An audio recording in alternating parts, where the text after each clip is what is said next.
My name is Alyssa Carson. I am currently a 20-year-old college student studying astrobiology. I was kind of always interested in space ever since I was a little girl, and I was also interested in being an astronaut because I thought, why not go to space? Right now I'm leaning towards microbacteria in space, so looking for signs of bacterial life on Mars, testing those soil samples, and then eventually, let's say we do find something, running tests to actually classify that bacteria. I mean, if I was selected as an astronaut, being able to do some of that in space would be the ultimate goal. We are starting to see more female astronauts, and I think that's really, really amazing because growing up I was in the environment where there were a good bit of females, but then I realized, oh, this isn't how it usually is. I couldn't find another girl with my major. I was going around campus asking. I now met a couple, so we're growing.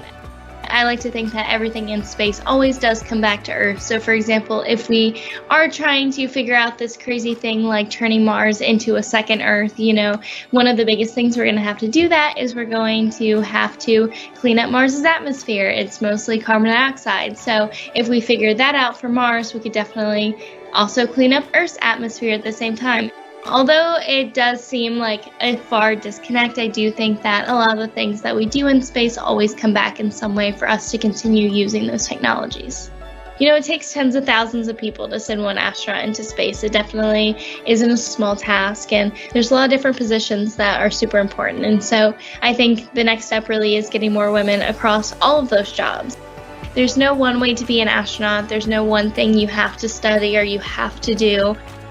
We want more people. We want more people to grow up and pursue STEM, so we'd probably be more than willing to help you and help support you in some way. Really just don't be afraid to talk about your dreams and just follow them.